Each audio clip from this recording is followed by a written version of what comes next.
So we have a tight schedule, so we just jump right into it with the first speaker, who should talk about an examination of the patterns of bullying among users of a chat support service in Norway.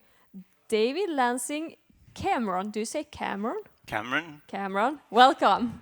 And you also have a colleague who will have a few slides. May, do you pronounce it May? Yeah, welcome to you. Thank you. Okay, since we're short on time, I will just, we've already told everyone the title of the work. This is a collaboration between the University of Agder and Blue Cross Kristiansand. My name is David Lansing Cameron, and my colleague May Olav Høverak is going to present some of the background of the project as well. I'll give the floor to you first. Do you want this? I'll talk a little bit about the chat service, Talk About Bullying, run by Blue Cross Kristiansand. It was established in 2015. The goal is to lower the threshold for talking about bullying. And this chat gives youth and others a chance to talk about their experiences anonymously together with professionals. We inform children and young people about their rights to a safe learning environment in school. And we also offer knowledge to society about bullying based on children and young people's voices.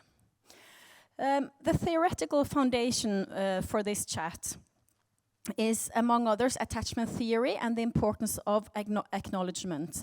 So every child has a need to attach or to build relations with others, and every child has the need to be acknowledged by others. Another theoretical foundation is the theory of trauma and the window of tolerance. The optimal situation is to be in the window of tolerance, where a person can behave normally and react sensible to different situations. But if you experience a lot of stress in your life, your window of tolerance will decrease, and you might get into this hyper-arousal state where you respond with a fight, flight, or a freeze response. When you are in stressful situations. Or you may become hypo-aroused or enter this hypo-arousal type of situation where you're quite feel apathy towards most things.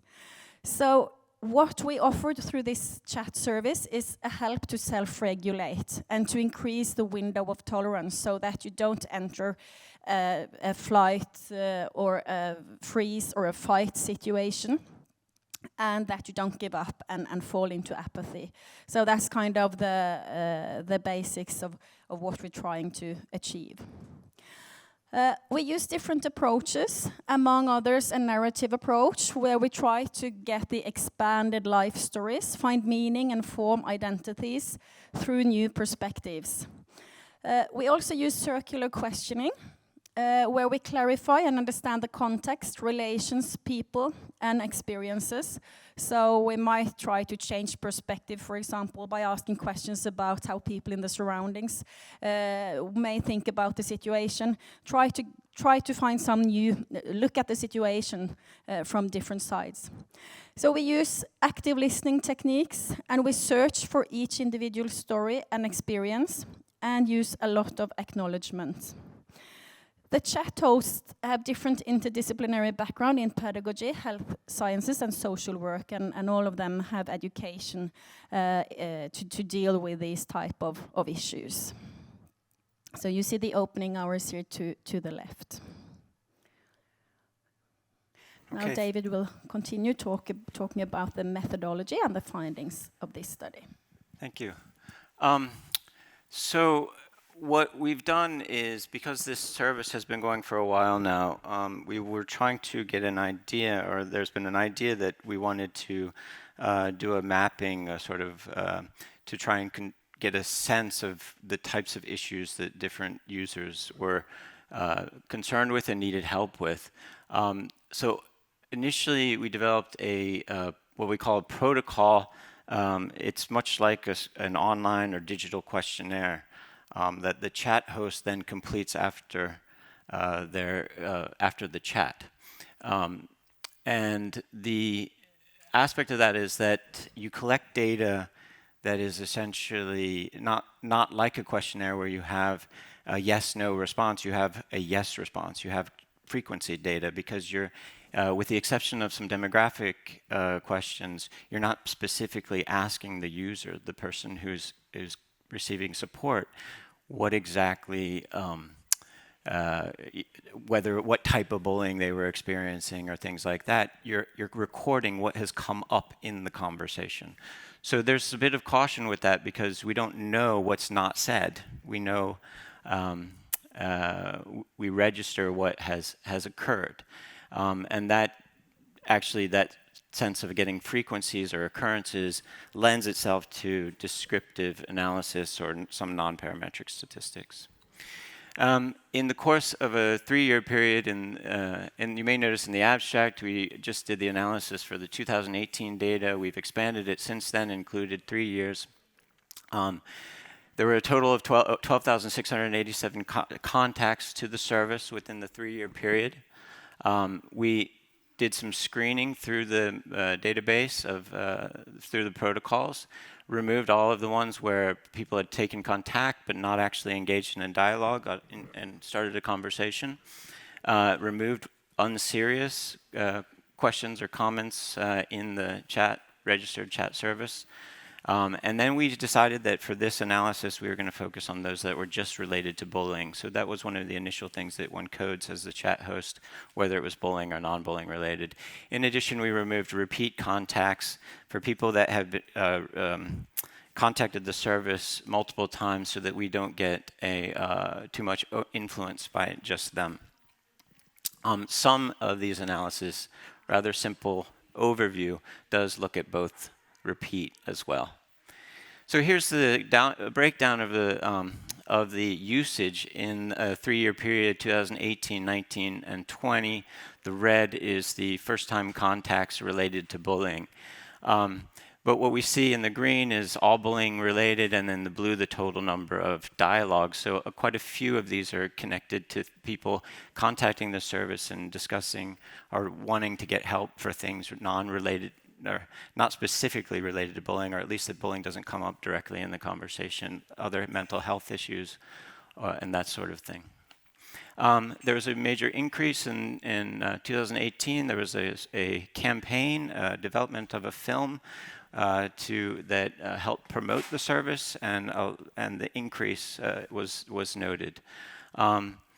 What we were also, I was looking at Corona situation here where schools shut down right in March.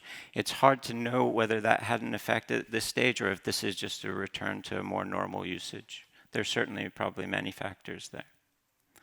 I placed the coronavirus in the wrong place there. Demographics, we have 75% females contacting the service. A much smaller portion of male, 22%, and other, identified as other. Average age is 14 years, give or take. Most of the users were by far the most cases were between the ages of 9 and 19. With regard to roles, 88% or nearly 90% of the people that were using the service were victims of bullying or reported themselves as being victims of bullying. Obviously, very few contacting the support service because they had been involved in bullying others, but some also. Others questions about the issue of bullying and bystander roles. I should also note that these are not mutually exclusive categories because they're frequency data, so you can be in more than one category at the same time. Verbal, by far the most common bullying issue reported, indirect bullying, relational bullying as well, and physical less common. And consistent with the trends for the 3 years, it was more common in 2019. But again, the overlap is quite strong.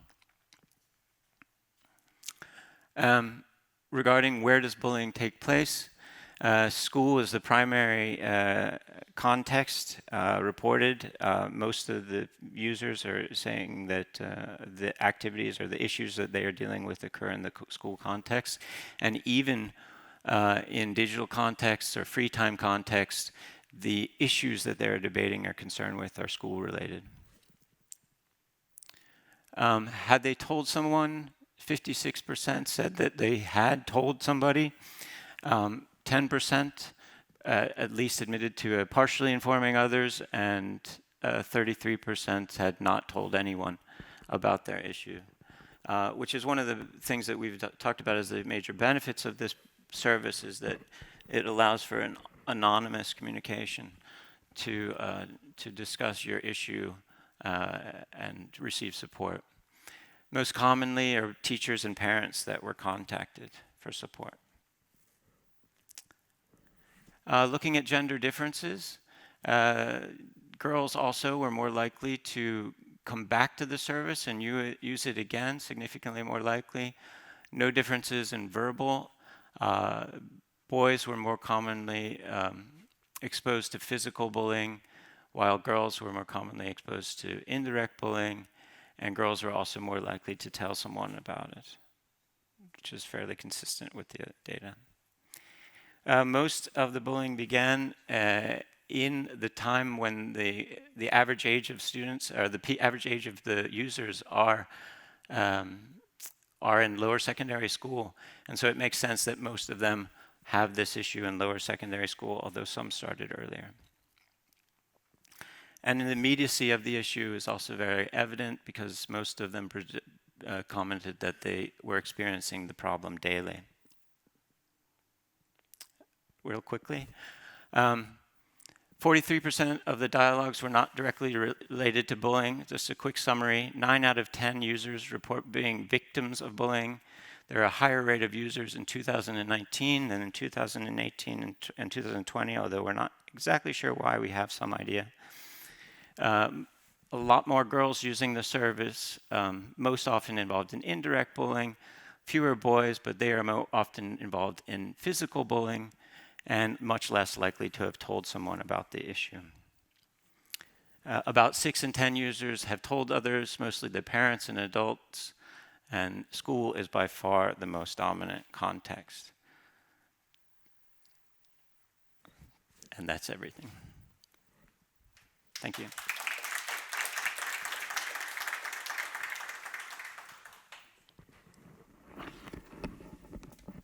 Thank you very much. We are prepping our next speaker, who will talk about, did school closure during the COVID-19 pandemic affect the amount of bullying by peers? Thank you very much. So this presentation will be about if school closure during the COVID-19 pandemic affected the amount of bullying by peers in our Norwegian sample. So during the first, as we all know, during the first wave of pandemic, Norway and many other countries closed their schools temporarily from in March to May. In Norway, it was from the 13th of March until the 11th of May in 2020. And there were strict social distance measures were imposed, and organized leisure activities were closed. And the teaching was done by digital platforms with varying degree of teacher-pupil contact. And during this time, there was a very great concern of how this school closure affected the children and children's health and well-being and education due to both less peer contact and also exposure to parental abuse, alcohol problems, substance abuse at the home, because the parents was also home when they were having home office. And a growing amount of research suggests on the population level that the school lockdown can have a negative effect on children. But it's also very important to realize that there's a very great variation, and quite a few children seem actually to enjoy homeschool. And in previous Nordic studies, adolescents has been typically very divided of whether they enjoyed homeschool over normal school. And the results from qualitative studies, some qualitative studies, suggest that homeschooling might have been a relief for some children who have challenges related to the school situation, for example, by social anxiety, relationship difficulties to peers, or have been bullied. The problem is that we know very little about quantitative studies on this subject. Was it the fact that we very little known about how much bullying happened during homeschool, and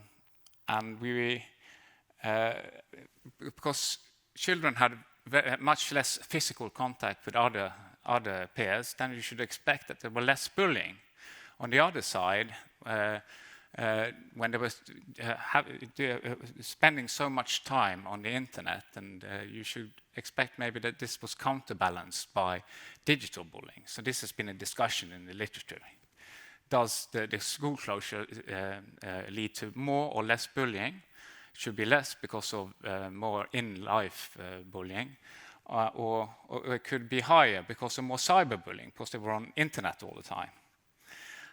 But one large Canadian study among 4th to 12 graders found that the prevalence of bullying went down on all kinds of bullying, from pre-measures of bullying, pre-pandemic measures of bullying, to the pandemic. So it seems like that bullying goes down.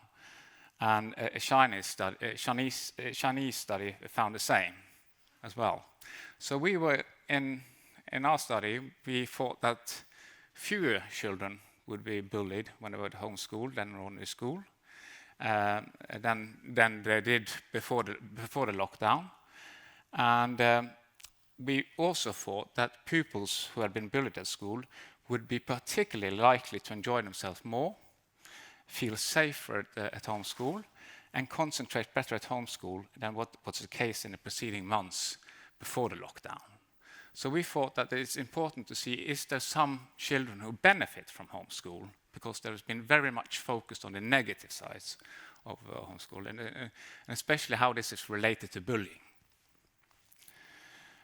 So our study, that was, we had over 4,000 5 to 10 graders in 33 schools, and completed the survey 3 to 6 weeks after the school reopened, after the closure. And all the schools, because we had to get around quickly and do this survey, so we used Olveus schools that we work with.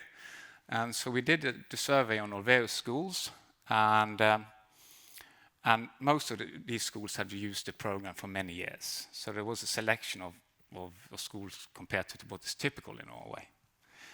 And 33 of the 114 Olveus schools that we contacted, they had completed the survey.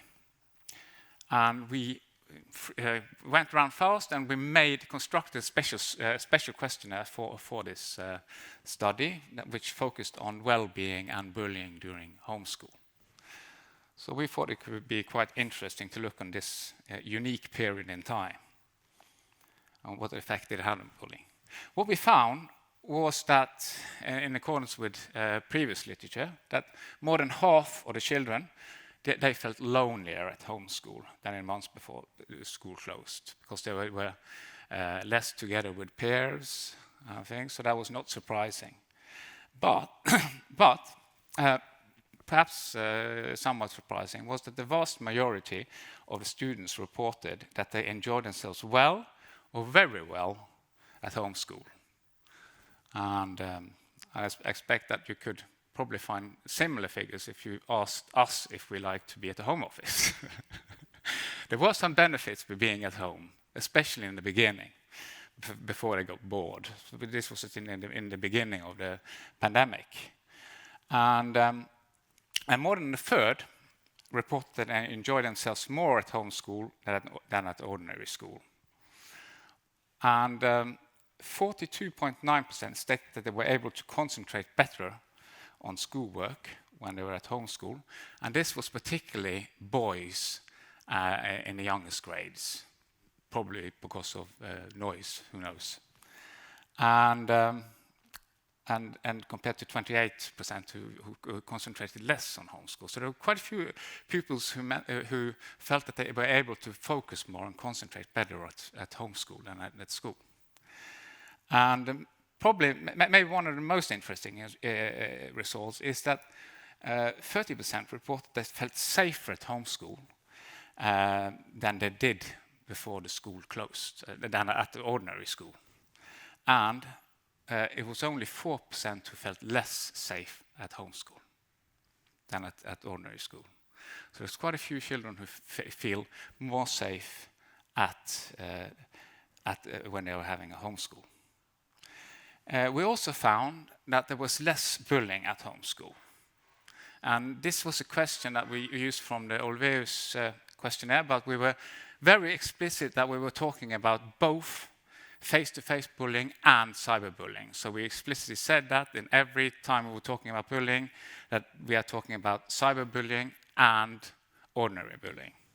So you can see that it went very much around half or more down in every, both in girls and boys from secondary school and the younger than that. And we asked also cyberbullying. We can see that there was not a great. This is 2 to 3 times a month. We didn't have a question about if it had increased over time with cyberbullying, but this is quite a low prevalence and quite similar to what we normally find in schools. So we didn't find a very strong increase. And if we asked when we asked the pupils if they've been bullied digitally more after in homeschool than they did in ordinary, the ones who had been bullied digitally, approximately half said there had been more, and approximately said that there would be less. So it seems to be very similar findings. And when we asked where the cyberbullying did occur, we can see that the blue, and it was red here, but it's pink here. We can see that both the blue and the pink says something about the pupils who experienced bullying when they were having homeschool, during the time when they were having homeschool. While the green one is 38%, they experienced it just after the homeschool during the evenings. So quite a few pupils experienced cyberbullying when they were having homeschool. We also had asked them where it happened, and I'm not going to use much time about this, but we can see that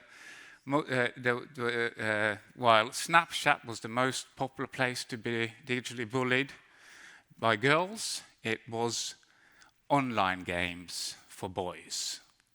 But we can also see that there were some children who also were bullied on Teams and Google Meet, where typically the education was, or where the homeschooling was done. We were also interested in looking at how bullying was associated with the different kinds of, like being how safe did they feel at homeschool compared to at ordinary school, and we predicted with different variables. The strongest predictor of how they felt, if they felt safer at homeschool and at school, was that if they had been bullied before school ended. So that was a stronger predictor than the amount of bullying that happened when they were at homeschool, or the change in bullying from from ordinary school to homeschool. So we can see that over 60% of the pupils who had said they had been bullied 2 or 3 times months or more before school closure said that they felt safer when they were having homeschool. And that is compared to under 30% who had not been bullied. So you can see that very many of those who have been bullied before the school closed, they felt quite a relief. They felt safer when they had homeschool. We find similar but not so pronounced when it comes to how they liked homeschool compared to being at ordinary school. We can see those who had been bullied 2 or 3 times a month before school closure was the one who said, were most likely to say that they liked homeschool better than ordinary school. And the same goes for if they felt more lonely. They felt less lonely at homeschool, the ones who have been bullied 2 or 3 times a month, or less likely. So the conclusion is that the study supports that the proportion who were bullied was lower in homeschool than in the preceding months in ordinary school. And bullying still occurred at homeschool, and it was very interesting, I think, that we found that there was occurring during the schooling as well, not just during the evening. So it's important that we find how we could stop bullying when they have lessons done by digital media in the future. And students who were bullied at school before the lockdown, they were also particularly likely to feel safer at homeschool than at an ordinary school, and more likely to enjoy homeschool more than ordinary school, and somewhat less likely to feel lonely at homeschool than at ordinary school. So I think a conclusion is that maybe the media has portrayed a very negative thing about the homeschool and said that that it's so traumatic for nearly all the children to not be at school, because this is a very safe haven for them. But for some kinds of pupils, it's quite tough to be at schools, and I think we have to acknowledge that. And that comes to bullied children. It can also be children who feel they are struggling with social anxiety as well. So this could be a time where it was, in fact, a relief for them to be at home school. And it also tells that it's important for us to make a school where all the children feel safe. Okay, thank you.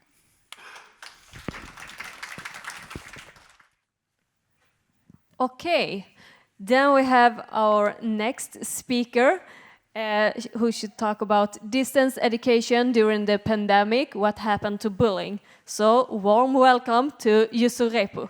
Thanks a lot. Thank you.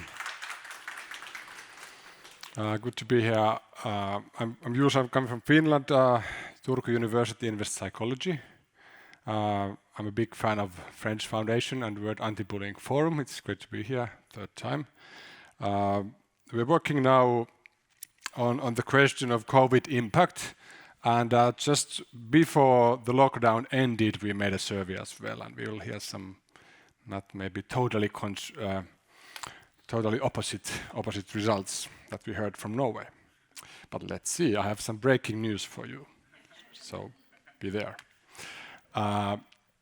So our questions were that what happened to bullying during the school lockdown, because the first wave of pandemic, if you still remember, it was a societal lockdown. So also the smaller grades were locked down, and the hobbies and all the public and private places to meet. So it's kind of a natural experiment setting for bullying research and for other research as well, to understand whether when the main context of bullying is closed, so what happens?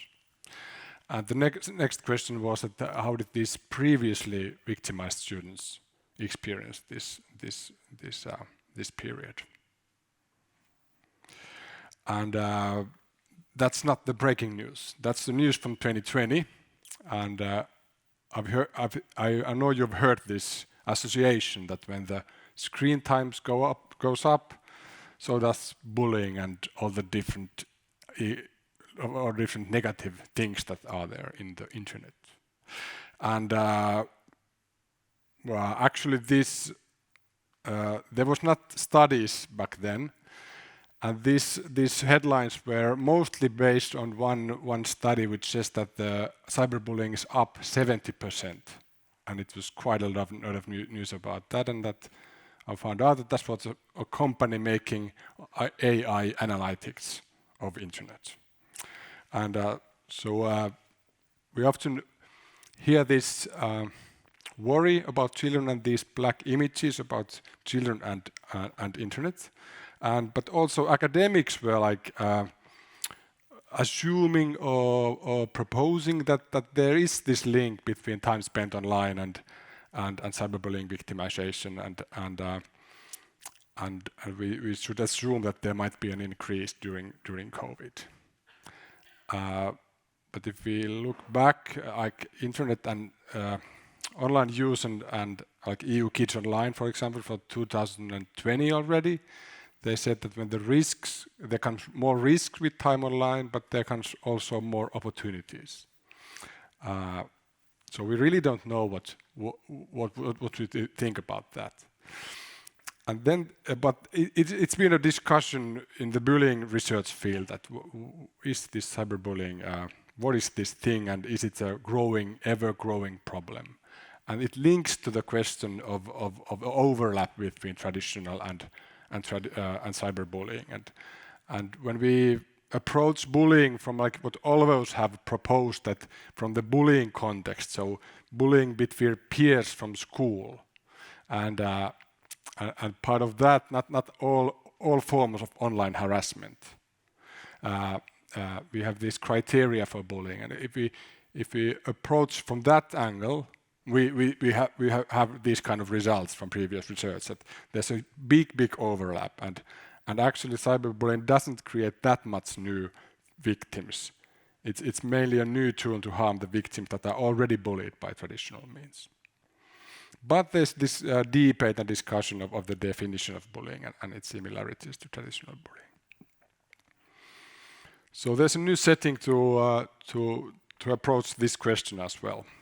We have the survey during the lockdown, but then we have also two previous surveys that we want to reflect to. We can't match the individual respondents, but we are just reflecting the normal conditions, comparing them to the lockdown conditions. We made this survey during the remote schooling. It took like 2 months, the total school lockdown. It was just in the end of the lockdown we made this survey. We had 4,006 Kiva schools from Finland recruited, the same kind of method with Norwegian colleagues. Quite a lot of them. From grades 0 to 9, so it's from 10 to 16-year-olds. And we found the same results, that the bullying overall, it decreased. So we have this before pandemic or before lockdown victimization, it's the darker bars, and then during lockdown victimization.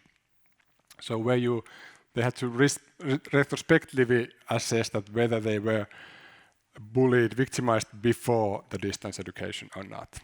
And we can see that maybe every third of pupils on the average were still victimized during the lockdown.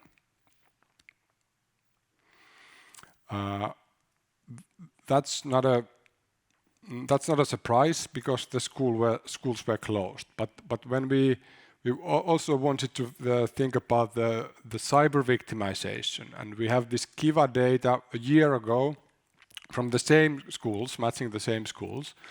We can compare the general victimization with before lockdown victimization, and then cyber victimization with during lockdown victimization, because the children didn't have much opportunities to meet their friends. We can assume that most of the victimization during lockdown did take place online. And next we will compare these. So the dark bars are now cyber victimization from a year past, so normal conditions, and then this during lockdown victimization during the lockdown, and then by grade. What we conclude from here, this quite simple analytics or statistics is that we don't see an increase. Not 70%, not 10%. Maybe there's decrease, at least among the adolescents. So the adolescents, the cyber victimization was higher, but then after during the lockdown it wasn't anymore. Okay. No increase. Then the same thing that we already heard, that there's evidence from Canada and some others, not much yet, that same kind of results. So maybe decrease or not increase at least. The second aim was to analyze the victimized students. We can presume that they are the high-risk group for COVID impact because what we know from victimized students, that they are often suffer from internalizing symptoms and loneliness, problems with school adjustment and so on. So we should think that because we know that the COVID impact is inappropriate and previously vulnerable groups have suffered more, that we know. But we don't have much longitudinal research yet about that. So what we used the survey from 2017 from the same schools with the same measures and compare them. So the before lockdown victimized students and the victimized students in 2017. And now we are comparing those two groups. So the numbers are for the nerds, but you can look at the figures down there. So it's school liking, the lower grades, and then the higher grades. We can't match the individuals, but we can compare the situation.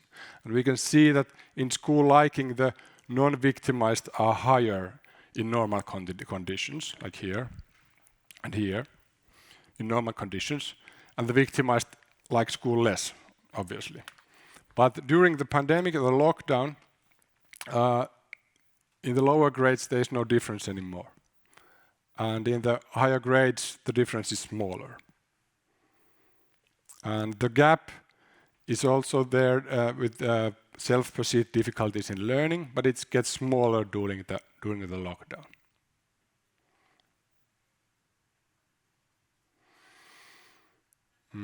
Corresponding to the previous results. So with anxiety and loneliness, there was higher levels during the lockdown for all students, and the victimized continued to score higher than other students. But with school liking, the difference was not present anymore with the younger students. And with social support in learning, social support during the lockdown, victimized students experience less parental support, less peer support, but more teacher support compared to the other students. So they had reported more one-to-one discussions with their teachers, and they said that one of the best or good positive things in homeschooling was that they got more support from teachers. So more of them said that. So there's definitely some positive experience, like we heard. So we can conclude that the prevalence of bullying did not increase; it significantly decreased during the school, and the surge in online interaction didn't increase cyberbullying. So we have to think that what is cyberbullying and how should we approach that? And I would love to hear your thoughts or comments. So why is it not so that it didn't increase? So we know from bullying research that there are different frameworks to explain the bullying because the individual motives like one's need for status in a social group, or one needs to belong is another approach. And we can also think that whether there's something in the school system that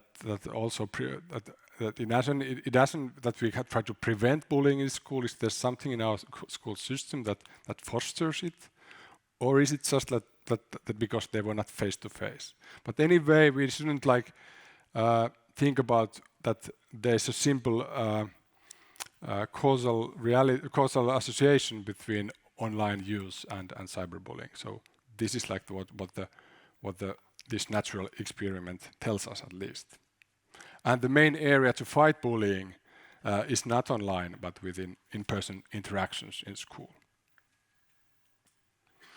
There's been some new pedagogical didactics or transformation, and a new experience of autonomy for children to study during homeschooling, and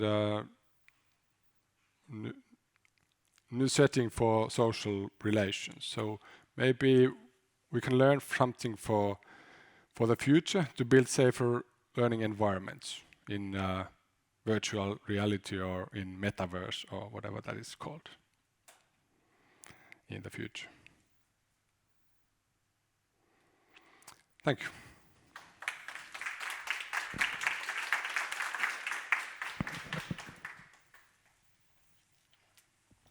Thank you very much. We have now heard all of our three speakers to present, and we have 10 minutes for you to be able to ask questions for any of the speakers. And just raise your hand and I will come with the microphone. So any questions, comments, thoughts? Don't be shy. It's always hard to start, right? Do you have any questions for each other, maybe? Yeah, we have one question here. You can think about questions to each other. What's your question, sir? Yeah, question. I was wondering about the last suggestion, and also the question about what causes the less bullying, and I think that bullying has for a long time now been associated with group processes, and group processes were broken up. So that might be one of the most important reasons, but that was also one of the complaints of that the lockdown was kind of creating a downfall in learning by peer learning, peer being together, learning together. And the suggestion that maybe fighting bullying by having more online education or blended education seems a little bit strange to me, because it's like preventing bullying by taking the kids out of school. That's I put it a little bit crude, but so it's I can understand why people feel safer at home, most of the time at least. Yeah. Thank you. So, which one of you like to comment that? Thanks. I have to say that this is already happening, because there is this idea of homeschooling already before the pandemic. And families are taking their kids at home because it's safer to be there. And according to research, often the reason for that is the fear of bullying. So it's been on rise during COVID, like homeschooling, meaning that there is no teacher teaching so there is no connection to the official school. So we have to be like. It's a bit provocative to say that blended learning is good for kids, but for feeling more safe. But I think that we have to think that what we thought that is needed to be safe is different now than it was during in 70s or 80s. So what is our conception of safety after 20 or 30 years? Maybe it's in the metaverse or in virtual reality. So I think that school, how unsafe it was 30 years ago, we wouldn't let our kids go there anymore, if you see what I mean. And this is why I think that this COVID situation makes us to rethink of the safety of school in a way. Because there is a lot of other positive experiences of homeschooling as well, in our data and in other studies as well. Thank you. Just like to add, I don't think that we should take pupils out of school so they're not exposed to anxiety and things like that. But I think this is I think it's important for the students to, even if they feel uncomfortable, to face their anxiety. But I think this is also shows that we have an, as adults, obligation not to let them be bullied at school. That is something different. And because I think there's quite a few pupils who have a very hard time at school because they are bullied. And I think this shows a little, in quite a nice way, that there are, for quite a few children, it's tough to go to school. And but we shouldn't have homeschooling all the time. No. Thank you, and thank you for being brave and asking the first question. Anyone else that wants to say something or ask something? Yes. In Norway, we had red, yellow, and green phases in the Corona period, and when it was red, the school has closed, and when it was yellow, we had small groups, more adults during the friminutt. Recess, thank you. And in our chat service that David talked about earlier, we learned that many of the students told us that it was less bullying during that time. Do you know anyone who has been studying that, doing research in the yellow phases in schools? Thank you. No, I don't, but I showed this presentation for a couple of days ago, and there was someone saying exactly the same as you did. And I think it's a very good research question to do, because there were division between classes, there were much more supervision by teachers. So that is something we have to go home and do, and because then we can use, because they were back at school then.